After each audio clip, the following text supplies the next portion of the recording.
Yes! Winter break is over! Cars are back! Therefore, we are back! In the Paddock F1, Greeny and the Cheese. That's right. We are at the first preseason preseason testing session at the Circuit de Catalunya.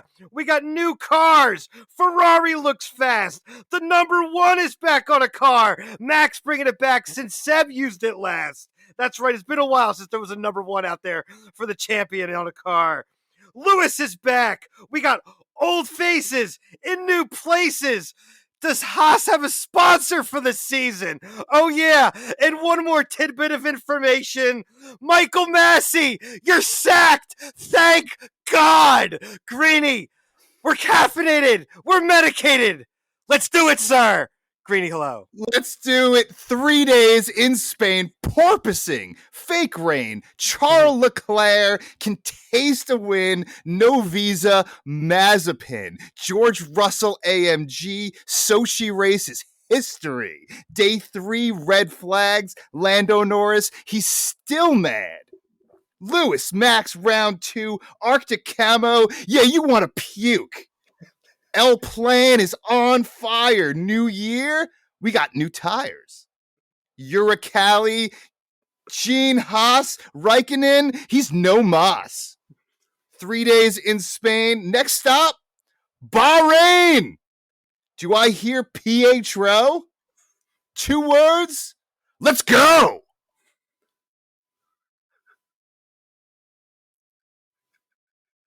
Let's go, baby. That was for you. Sounded like a little like a night before Christmas or some crap like that with a little Formula One action. I like it. There you go. A little bit of poetry to start the 2022 season. Let's do it. A little bit of flavor to open up the season. I think we might stick with it. We'll see. But anyway, we are back. Greeny and the Cheese in the Paddock F1. Thank you again for joining us. Season number 2 is about to drop, and we got some preseason vibes for you. Once again, in the offseason, thank you for everyone who was listening, who reached out. Really, really appreciate everyone. Cannot say enough. And we are ready to roll. 3 days of testing. Catalonia, Spain, my friends. It's time for another season of In the Paddock F1. Thank the maker. That winter break felt way too long. I'm gonna have to say it wasn't that long, but it felt like an eternity. It's good to see cars back on track. New cars, new fanciness. A little new term for you, a little porpoising. For those of you that don't know, maybe we'll explain it a little bit, but hopefully it's gone by the next preseason testing, which I have full faith that it'll probably be gone, because once you put these engineers on something, they'll take care of it pretty quick. Wasn't expected. They didn't expect it to happen. It did. But things are going to happen when you got new cars. Ferrari's fast. Ferrari's fast. That's the only thing I care about. It's preseason. We don't know where engine mapping was, or engine modes, fuel loads. Who was pushing to the max, which I know pretty much nobody was, to be honest. Just the facts that we're trying to get used to new cars, and drivers have to drive these things a little different driving style. But it's exciting. Haven't seen technical changes like this in quite some time. And I like how everybody's got a little bit something different looking with the car. Nobody's got the same kind of look to the car like it's been kind of happening over the last couple of years. Everybody's got their own little designs and everything. Flavor. So it's fantastic. It's fantastic. Cars are back. Less than a month till we get it on for real. I'm excited. Yeah, listen, how could you not be excited after watching that? After ending the season on such a negative note, as we all know, which ended up leading to the firing of Michael Masi. Thank God. After 2 months of this chaos, and Masi was wrong. He was wrong. I know we ended the season kind of in that zone of, don't let refs decide the championship, or, don't, if you're up by 30 points going into the last race, you're not going to have that issue, right? In football, you're up by a touchdown or a couple goals. You're not going to have to worry about the ref messing it up for you. You're up 2 goals with 2 minutes to play. You ain't going to worry about the ref. But a tie game with no time on the clock, that's on you. And looking back at the season, I think that the sprint race played some points, and everything kind of added up the entire season in that weird way for that weird finish. And I think it was like kind of just a 1 in a million thing. As much as we beat up Masi, it's like it was a 1 in a million event, and a 1 in a million thing. It's really very, very difficult for anyone to prepare for these situations. Just like we see referees, Massey's acting like a referee in that situation. And just like we see referees in all sports make these mistakes, as we talked about last year, it happens. It's unacceptable at that level when you're at the highest level of in your sport. And obviously something like Lewis Hamilton being so upset and the fans being upset also forced that hand. I think if the outrage wasn't there from Lewis and from the fans, I think we would have seen Michael Masi back. But obviously, it would have just been a black cloud over the sport the entire season to have Masi in there. And it was a bad call, and it cost you your job. And one, he lost his job, and two, it made changes. The race directors for each team are not going to be able to talk to the race director this year. That's gone. No more radio communication. And much needed changes. There absolutely should be. It brought a lot of needed changes. We'll see where it goes. But, you're not going to have somebody getting yelled at and buckled under the pressure, which is what Masi did, and it cost him his job. Man was working hard. You don't like to see people get fired, but I think it had to be. That was a catastrophic mistake that he made at the final race last year. Completely took the rule book and threw it out the window, which you can't do. Especially if, say, something egregious happened and somebody, got majorly injured. That would have fell in his hands. So you make an egregious mistake, you lose your job. It's the world we live in. That's it. And no, I completely disagree because, yes, I do take joy at times in seeing people get fired. I don't want to see someone who can't feed their family get fired. But Michael Masi's not in the situation where he's going to be struggling to put food on the table. Let's be frank here. So, yes, I am taking joy in this in some levels. All the Lewis fans are obviously taking much joy in this. I have no, 100%. I have no, stake in this in the game here, but he deserved to be fired, and he was. Your team doesn't even have a sponsor right now at the moment. So we will get to that in a moment. I want to get back what you mentioned earlier before you segue to Masi, which I wasn't prepared to talk as much about, but I was prepared to talk about the porpoising. Right. And it is named after, yes, the animal, the porpoise. So correct. And who came up with porpoising? Do you know? Who coined the phrase? I do not. Mario. And okay. Mario Andretti in like 82 or something like that. Coined the phrase before my time. But yeah, I think we're missing out the point of the porpoising situation, which is like that undulation, right? That bouncing up and down. You can picture it in your head what a porpoise looks like, kind of going in and out of the water, undulating like that, right? I think people are looking at it from an engineering standpoint, but I think when these drivers wake up tomorrow morning, their neck's going to be hurting like a mofo, man. I mean, they're going to be. You drive around with your head bouncing like that at the speeds they're going, they're going to be feeling that in the morning. That's for sure.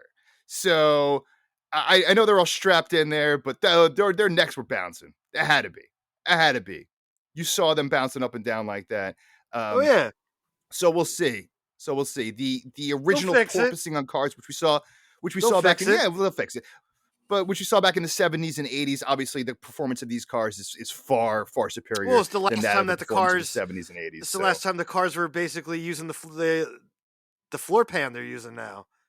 They haven't used the floor pan ground effect since like the early '80s when they changed the rules. So they haven't had this since 81, I think it was '82 or '83 was a big rule change. 82. So they haven't had this issue since then. So I mean, they weren't predicting it, but you know, it is what it is. So they'll make some changes. There's a couple things you can do,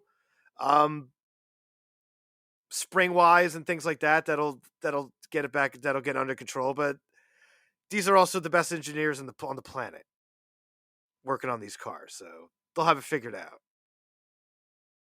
They'll have it figured out, and that'll be the end of it because it's Yeah, Formula One. absolutely. And that's what preseason testing's for. You know, Absolutely, that's what preseason's for. That's what it's the one Bahrain's going to be thing. for in 2 weeks. Yep. I mean, I'm that's sorry, you why said? you preseason. Apologize. That's why you go to preseason testing. Something that you didn't expect was going to happen, which is this is nobody expected this. Not one team expected this. Some teams have it worse than others. It doesn't have any effect when the DRS is open, but that's because there's less downforce on the car, so you're not going to get that up and down motion of the car having the downforce to push it down, and then because it gets too low, you cut the air underneath the car, and that cuts the downforce, which makes it comes back up again. This is what's going on with the cars, but they'll get this under control with springs, a couple of the tweaks like that mechanically, and it'll be over and done with. But these things, that's why you're going to test, especially with this massive rule change. Things were going to happen that nobody was going to think about. Yeah, and they'll fix it, and we'll see what happens in Bahrain in 2 weeks. But I think we do need to talk about the big story. And for those of you who know or don't know, we are based out of the U.S. I'm a few miles outside of New York City, and I get my 880 CBS New York City radio, and I'm listening this morning. And Formula One is not talked about very much in the United States of America. For those of you who do not know, yet CBS Radio in New York City, the number 3 story outside of some snow and ice we had here in New York this morning, as well as the unfortunate events going on in Ukraine at the moment. Number 3 was Formula One has canceled at the moment, although the verbiage put out is not completely canceled. We'll get to that in a second. Mm-hmm. But it appears that at the moment there will be no Russia Grand Prix. There will be no race in Sochi this year. That's the big story. And I don't think it would have happened anyway, but the players stood up. The drivers really, really stood strong. I think Sebastian Vettel was the first to come out and speak out that he's just not going to race there. And, with everything going on right now, obviously, if you want to know what everything else going on, you can turn to every other podcast or news station right now. But as far as this is concerned, they will make up the race. It appears as though their verbiage that the FIA is putting out is very vague, probably because of dollars and cents. Because if they say it's going to be definitely canceled, they need to refund everyone's money. So they didn't say it was definitely canceled. They said based on the current situation, we don't see how we can have a race. And I'm paraphrasing at the moment. I don't have the exact words in front of me, but it doesn't look like we can run this race in September. September is far away, but it's the right move, both politically and both for the fan base and for the drivers to show support. And it's dicey. I don't know if you have anything to say about the Russian Grand Prix, but I do want to transition into some Haas talk. But Russian Well, GP. it should just, I don't like the verbiage. The verbiage is weak and trash. Should just be canceled. Period. Done. It's money. It's a money thing. Well, if of course cancel it is. today, they have to refund everyone's money. It's what everything comes down to. It's always comes down to money. That's it. That's it. They're going to refund everyone's money. That's it. They're going to refund everybody's money anyway because teams are going to protest it. So, You want your Bottom teams to show line up or is not? they just don't want to refund everyone's money today. They'll wait a few months. Yeah, To garbage. save a couple bucks. It's It is weak. It's garbage, trash. It's but rubbish. it is what it is. But with that, it appears all Russian visas to travel internationally outside of, I believe, Azerbaijan and maybe Bahrain, there's very few countries that Nikita Mazepin can currently travel to, Correct. which puts Haas in a tough spot. Okay, for those of you who are not aware, Nikita Mazepin's father was one of 37 people, leaders of business, that met with Vladimir Putin the other day. He's very close with Vladimir Putin. And with that, Uralkali, his company, is no longer on the sponsorship of the vehicle. It does not necessarily mean they are not sponsors. They're looking for another sponsor at the moment. According to the numbers I looked up, Uralkali invested 20% of all one funds fifth. coming in. One About a fifth. So that's, which is also 20%. So of all money coming in to Haas was from Uralkali. So that's a tough spot to be put in. A couple hours ago, I just saw Gunther Steiner released a statement saying that it looks like potentially Pietro Fittipaldi will take that spot, which could be very exciting. I've heard of having a Fittipaldi and a Schumacher is very exciting. Yeah, I've heard some other names. I've heard Giovinazzi, who's now the test driver for Ferrari. I've also heard the Alpine backup driver? Piastri, who won the title last year in F2. I've heard his name mentioned as well. So a couple names are floating around, which, you know what? They'd probably be better off to have those guys behind the wheel than Mazepin, to be honest. So, yeah. Also, Nico Hulkenberg's name has also been mentioned. Yes, Hulkenberg's name has also been mentioned. Who is, I believe, Aston Martin's backup this year. So, test driver.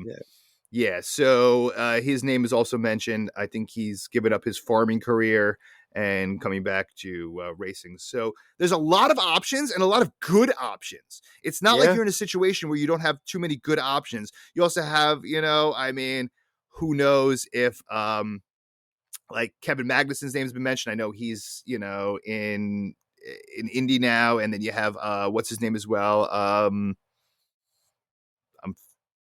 Grosjean out on the other, but there are, I'm sorry.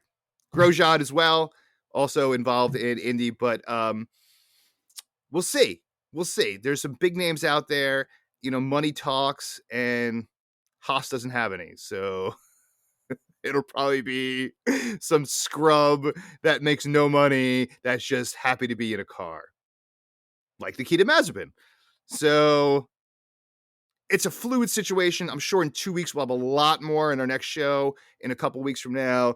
But right now, everything's up in the air between the Russian Grand Prix and everything involved with Russia, based on the very unfortunate situation. So those are the big stories as we approach and pack our bags and get ready to head to Bahrain for our final testing. And we're less than a month away from the season? Less than a month. 20th of March. Less than a month away. So we are less than a month away from the season. It's getting exciting. I mean, after last year's ending, it is very exciting to start this year. A fresh year, new cars. It's Ferrari looks good. McLaren looks good. We could have 6 to 8 drivers competing for those top 3 spots this year. The field is wide open this year. So, Leclerc looks great. Lando Norris look great. Even Danny looked good. So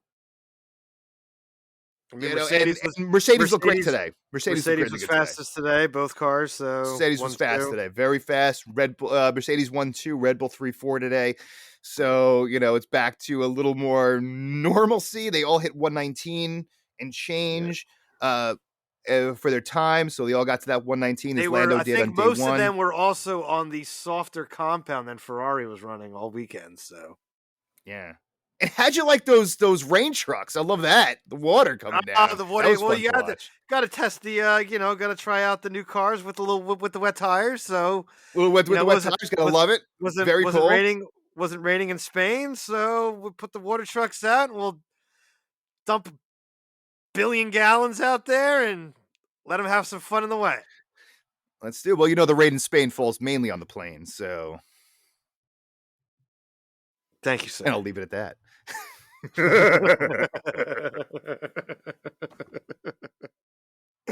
Why, thank you, man. sir. Why, thank you. Yeah. And I think the only other thing we mentioned, some tidbits and notes. Looks like that Arctic camo from Alfa Romeo will be coming off, and a reveal. I don't know why they didn't do a reveal prior to testing. Very strange that they're doing it after. I think it's the 27th. So on Monday, I don't know. They'll do that. That was really weird. Well, it's Alfa Romeo, so what else? They're loons anyway. They'll be back at the pack too. Yeah, and then a lot of red flags today. A lot of red flags. 5, I believe, on the third day of testing. Yeah, well, Seb had to play fireman on his own car, so things happen out there. Little reliability problems third day. Things happen. Fernando Alonso's car went up in flames. So, yeah, gotta fix those problems. Running hot. Yes, you do not want your car exploding. You better fix that. Forget about porpoising. Let's try to put the fires out. It's got some reliability issues. Better get some ideas to fix those problems. Well, the engineers for these teams have 2 weeks and a lot of work to do. They're going to be working overtime over the next couple of weeks. The porpoising situation was definitely threw a wrench, no pun intended, into the mechanics and engineers of these teams. They're going to be working 18-hour days over the next 2 weeks to get ready for Bahrain and to get ready for the season. If you are not pumped up, you should get pumped up, because F1 2022 is here and we are ready to roll, man. Cheese, parting words, my friend. See you in a couple weeks for testing session 2. Testing session 2. It's a fortnight. It's a fortnight. It's a fortnight. That's a fortnight, sir. So we'll see you then. And get ready, get pumped. Stay caffeinated. Stay caffeinated. Stay medicated. We'll catch you in a fortnight. Testing 2. Let's get this baby rolling. Peace. Peace.